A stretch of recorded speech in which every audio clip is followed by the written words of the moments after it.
Ações caindo, fundo imobiliário caindo, renda fixa caindo. O que será isso, né? Tanta coisa aparecendo com desconto, tantas incertezas. Afinal de contas, por que está tudo caindo? O que está melhor para comprar? Ações, fundos imobiliários, tijolo, papel, renda fixa? Por que eu vou comprar ações, fundo imobiliário se a renda fixa está pagando 14%, 17%? Como é que eu controlo a minha ansiedade nesses momentos? São tantas dúvidas que os investidores têm nesse momento que eu decidi fazer esse vídeo para auxiliar vocês. Dar um certo norte em termos de investimento, mostrar um pouco por que está tudo caindo, por que está tudo desvalorizando tão rapidamente e ver se faz ou não sentido realmente investir em renda variável, tendo a renda fixa aí pagando 14, 15, 17% dependendo do período. Se você quer escutar um pouco mais sobre isso, então fica comigo até o final. Se você não me conhece, meu nome é Rodrigo Medeiros, sou analista de valores imobiliários. Lancei o Desmistificando DeFi em 2015, o primeiro serviço de análise de fundos imobiliários totalmente independente do Brasil. E agora nós também temos um serviço de ações. Se você quiser conhecer um pouco mais, tem um link aqui embaixo, desmistificandofi.com.br, você pode conhecer um pouquinho mais. Mas vamos lá, gente. Primeiro ponto, por que está tudo caindo tanto, né? Acho que esse é o ponto fundamental de nós entendermos. Está tudo caindo muito porque os juros futuros estão subindo e subindo muito rapidamente. Isso afeta, consequentemente, na precificação de tudo que nós temos dentro do mercado. Eu vou mostrar, vou levar aqui para a tela para vocês darem só uma olhadinha nisso. Então, olha só. Isso aqui é um título que nós usamos muito para nós realmente termos aí como base, tá? Na precificação de renda variável, principalmente fundos imobiliários. O que eu tenho aqui? Então, Tesouro IPCA 2035, isso aqui é o site oficial do governo. Hoje é dia 28 de novembro, são 18 horas, então já é o fechamento de hoje. E olha esse gráfico, nós saímos de 5,67 no dia 1º de novembro e fomos para 6,19 para o dia 28 de novembro, ok? É uma alta muito considerável. Aí você deve estar se perguntando, Tocha, mas por que sobe tanto? Sobe tanto, gente, pelas incertezas econômicas, pelas incertezas políticas. Quando sobe assim, o que acaba acontecendo? O investidor diz, eu não aceito mais receber 5,67 de juros de você. Eu quero receber 6,19. Tá? Porque eu começo a achar que você tem mais risco de crédito, então eu preciso de mais juros para assumir esse risco. Evidentemente que tudo isso aí vem na onda da ideia de se ter ou não responsabilidade fiscal dentro do país, e aí você acaba aumentando um pouquinho isso aqui. Mas o que muda são os juros? Não, o que muda não são os juros. O que muda é a remarcação do valor do seu título. Tá? Isso aqui, inclusive, nós vamos falar num próximo vídeo, porque nós temos que tratar do assunto das mudanças da regra da renda fixa para o ano que vem. Mas aqui a questão é da remarcação. Então acontece aqui a remarcação desses títulos, mais ou menos, grosseiramente, da seguinte forma que eu vou mostrar para vocês na próxima tela. Olha só, eu tenho um título que me paga 100 mil reais, tá? E ele me dá 6%, ele vale 100 mil reais, tá? Então aqui eu tenho o valor do título, tá? E ele me dá 6 mil reais por ano, então o meu cupom. Qual que é a taxa disso? 6%, grosseiramente falando, tá? E aí eu digo, putz, 6% por esse título não dá para pagar, gente. Não dá, esse título tem risco, eu pago hoje 7%. Acontece que o meu cupom é fixo, por isso se chama renda fixa, tá? Esse é um ponto essencial para você entender. Ele não é renda fixa porque o seu patrimônio não varia, ele é renda fixa porque a sua remuneração não varia. Então, eu vou ter 6 mil, estou pensando aqui num juro pré-fixado, obviamente, né? Então, o meu cupom vai ser 6 mil, então o que vai variar para que me pague 7 mil? O meu principal. Eu vou pegar os 6 mil e vou dividir por 7%. E aí ele passa a valer 85.714,29. Ou seja, para aqueles mesmos 6 mil me pagar 7%, ele tem que valer 85.714,29. É por isso que você muitas vezes ouve falar que a renda fixa cai, por causa disso. E, consequentemente, tudo isso aqui influencia nos investimentos de mais risco. Se na renda fixa, que muitas vezes é um pouco mais seguro normalmente, eu vou ter uma remuneração maior. Na renda variável, em que eu tenho outros riscos envolvidos, eu vou querer também uma renda maior. Se eu passo a exigir uma renda maior, voltamos para o ponto. O que vai mudar de repente não seja muito meu cupom, então o que vai ter que mudar é o valor da minha ação. Legal? Nós não vamos entrar aqui nos detalhes de remarcação, tá? De duration que precisava ser considerado e tudo mais. Então, se você está vendo esse vídeo, você conhece um pouco mais desse tema, você deve estar pensando, bom, mas e o duration? Tem uma série de fatores que vai influenciar na mudança de precificação daquele título ali. Mas, nesse momento, o que importa para nós é só entendermos por que está acontecendo. Então, os juros futuros estão subindo. Veja, não é Selic, já insisti isso aqui várias vezes aqui no canal, não é a Selic que está subindo, não é a alta da Selic propriamente dito que impacta na renda variável, são os juros futuros. É óbvio, quando a Selic está subindo, normalmente os juros futuros começam a subir, mas, por exemplo, nesse momento a Selic está se mantendo, o Banco Central não está subindo a taxa Selic, mas os juros futuros seguem subindo, seguem então o quê? Com uma expectativa de que essa Selic não vai cair no ano que vem e tudo mais, e aí isso vai impactando na renda variável, vai impactando em fundos imobiliários, vai impactando em ações, porque obviamente o seu prêmio de risco passa a ter que ser maior, porque o prêmio de risco é sempre um prêmio sobre o juro de renda fixa, normalmente sobre os títulos do governo, porque são os títulos que são considerados com menor risco. Mas vamos lá, tudo caindo, ok, ações, fundos imobiliários tijolo, fundo imobiliário papel, tudo que é tipo de fundo imobiliário está caindo. Qual que é a melhor opção agora, nesse momento, ou melhor para tudo? Antes de pensar em qual que é a melhor opção, por que eu vou comprar ações, fundos imobiliários se eu tenho renda fixa hoje? CDB em banco aí tranquilamente 13%, mas eu tenho aí pré-fixado 3 anos, 4 anos, 5 anos, pagando 15, 16, 17% ao ano já fixo, né? Obviamente não está atrelado à inflação.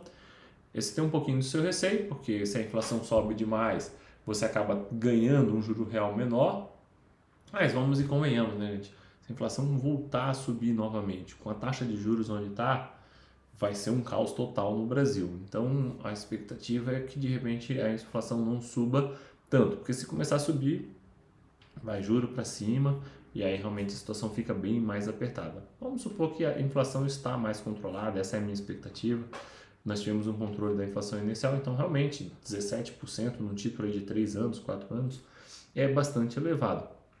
Mas eu preciso lembrar vocês que a renda variável, fundos imobiliários e ações só podem ser comprados nos atuais preços porque a renda fixa está nesse preço. E aí eu separei aqui para vocês, ó, esse livro aqui, ó, gosto muito desse livro, gosto muito desse autor, Howard Marks, tá? Quem não conhece, recomendo. Eu vou ler só um trechinho para dele, só para reforçar a minha fala com um argumento de autoridade, né?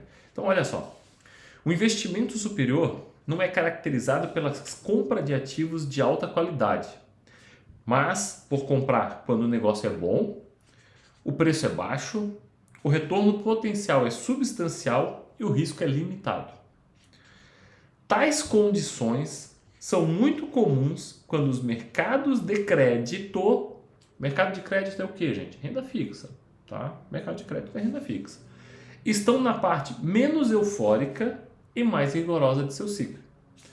A fase de portas fechadas do ciclo de crédito provavelmente faz surgirem barganhas do que qualquer outro fator isolado. Ou seja, ele está dizendo o seguinte: juros para cima, renda fixa começa a pagar mais, eu tenho uma porta fechada para crédito, porque todo mundo começa a ficar mais cauteloso em conceder crédito. Só nós vemos os próprios bancos nessa situação. O que você acaba observando muitas vezes? A renda variável vai para baixo e é ali que surge a oportunidade. Então, sim, realmente, renda fixa está muito bom. Tem títulos de renda fixa muito interessantes, 17% ao ano, não é de se descartar. Mas vai lá, as ações começam a cair, nós começamos a ter empresas com ROI, né, retorno sobre o seu patrimônio líquido de 30%, 35%.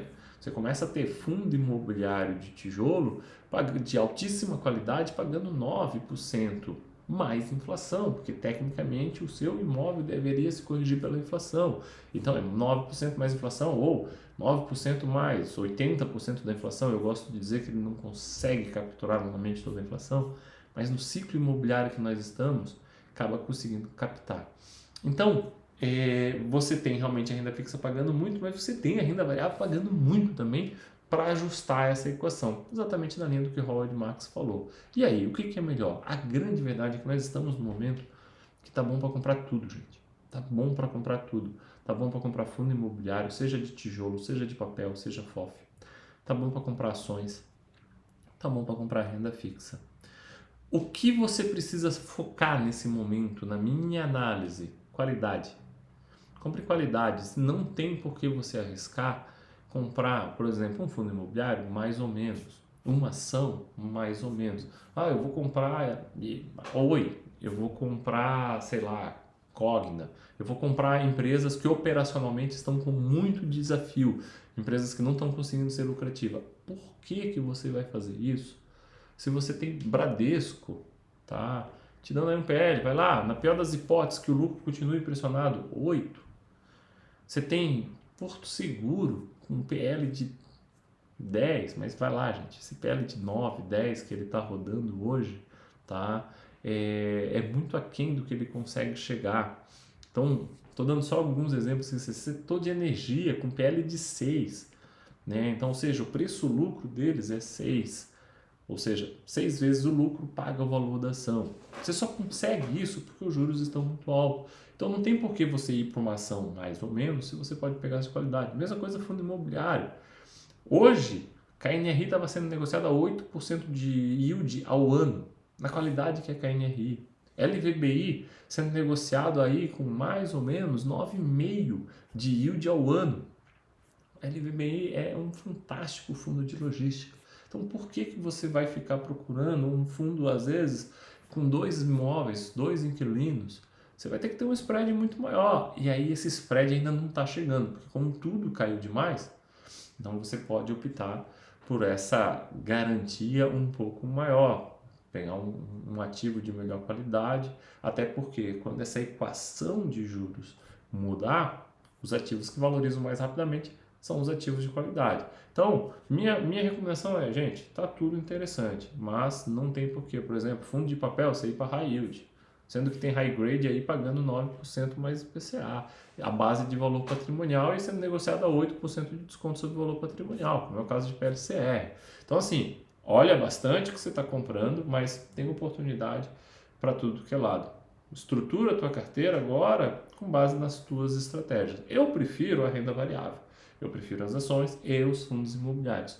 Mas, inquestionavelmente, a renda fixa está pagando muito dinheiro e muito interessante. Agora, é sempre muito importante lembrar, a renda fixa vai te pagar isso por 2 anos, por 3 anos. Depois acaba, você te devolve o teu dinheiro e você tem que reinvestir de novo. Se a economia melhorar, você vai ter que receber lá o que ela vai estar pagando lá na frente. De repente 8, de repente 9. Se você comprar um LVBI hoje, é 9,5% hoje. Os aluguéis têm uma tendência muito forte de corrigir pela inflação, até acima no caso do LVBI. Daqui 3 anos, com base no valor que você pagou hoje, você vai estar ganhando mais do que você realmente está ganhando hoje. Então, você tem que ter essa equação. Por isso que a ideia, às vezes, é diversificação dentro da sua estratégia, tá? Essas são ações, fundos imobiliários que eu até citei, que eu acho que são bem interessantes de se olhar. Em ações, quem acaba se beneficiando muito nesse cenário como um todo? Seguradoras, né? Seguradoras ali acabam se beneficiando muito porque juros altos. Seguradora, o que a seguradora faz? Ela pega nosso dinheiro que nós entregamos lá por causa do seguro, do prêmio do seguro, e investe esse dinheiro e vai obtendo o lucro desse dinheiro. Poxa, nunca foi tão fácil para eles ganharem dinheiro, realmente com bolsa e renda fixa nos atuais patamares, enquanto ela espera o sinistro acontecer. Gosto muito do setor de seguradoras. Setor de energia é muito interessante, mas a cotação do setor de energia, como ele é um setor mais perene, mais estável, ela acaba oscilando de forma muito semelhante com o que acontece nos fundos imobiliários. Então, a taxa de juros começa a subir demais, ele cai meio que junto com os fundos imobiliários. Mas, operacionalmente, é um setor que está indo muito bem, não conseguiu repassar toda a inflação agora recentemente, os governos, de modo geral, deram uma segurada, devem começar a repassar de agora em diante a inflação para os seus contratos, em sua grande maioria, e aí você vai conseguir ter uma melhora de lucratividade e, obviamente, de dividendos também. O foco é, olha para a empresa que está com um operacional bom, porque a precificação pelos juros, isso faz parte da economia. Eu vejo muita gente dando muito valor a analisar o investimento para essas oscilações, quando na verdade ela deve dar mais foco para o operacional da empresa, óbvio, interligado à sua cotação. Essa cotação, essa oscilação de cotação, ela vai ser natural. Você está desvalorizando, seu patrimônio está desvalorizando agora, porque os juros estão subindo, tudo bem. Isso faz parte desse processo. Depois o juro vai cair e ele vai valorizar novamente. O que você não pode é comprar um ativo que ele vai desvalorizar por um problema interno dele. Então, por exemplo, em fundo imobiliário, você comprou lá XPPR, tem uma alavancagem dificílima, um problema de alavancagem complicado, carência de juros, um passivo que vai crescendo, está diminuindo o valor patrimonial. Ou seja, aquele fundo ele não está desvalorizando só por questões de mercado. O LVBI também está caindo, o KNRI também está caindo, o JSRE também está caindo.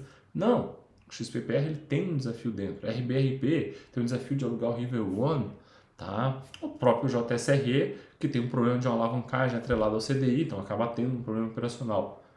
Então separe aqui o joio do trigo, como dizem, né? E olhe para aquele ativo que não, o ativo é bom. O ativo é bom, o ativo não tem problema. Ok, está oscilando por causa do mercado, melhor para mim, vou comprar num desconto ainda maior. Pensando em fundo imobiliário, lembre-se que o momento imobiliário do Brasil está muito mais interessante hoje para o proprietário do que já foi no passado. Cada vez mais nós vemos os aluguéis subindo por causa que o preço dos imóveis subiu. Faria Lima, tu já vê informações, já vê relatório gerencial de fundo imobiliário falando em aluguel na região de Faria Lima por R$ 320 o metro quadrado. Gente, há 3 anos atrás era sofrido para alugar 160. Você já está falando o dobro de 160. Claro que é um caso específico, é um pouco, mas já começa a mostrar essa melhora, ciclo imobiliário, recuperação, tá? Setor logístico, mesma coisa, continua muito bem demandado. Evidentemente que tem regiões que são um pouco mais desafiadoras, mas, por exemplo, recentemente a RBRL disse que eles possuem o único galpão cross-docking vago em Cajamar. Você sabe o que é isso? Um único galpão vago, cross-docking, né? Em Cajamar, é porque tem uma demanda muito grande. Por quanto que ele vai alugar aquele galpão? É óbvio que ele vai conseguir um preço muito mais justo com base em custo de construção, taxa de juros do jeito que está. Então, é esse tipo de ativo que vocês realmente precisam focar nesse momento, tá? E agora, vamos lá, um bônus aqui para vocês, que eu acho que é bem legal isso aqui. Mas antes, lembre-se, curta esse vídeo, compartilhe com seus amigos para que mais pessoas recebam esse conteúdo. E lembrando, o próximo vídeo nós vamos comentar sobre as mudanças da renda fixa para o ano que vem, porque na minha opinião isso pode mudar muito a dinâmica com que vai se dar a renda variável, tá?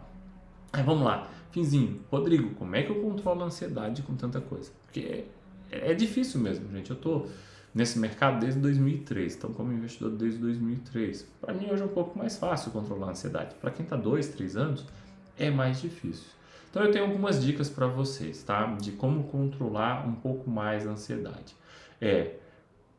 Estude, busque conhecimento. Só o conhecimento vai tirar essa tua ansiedade, tá?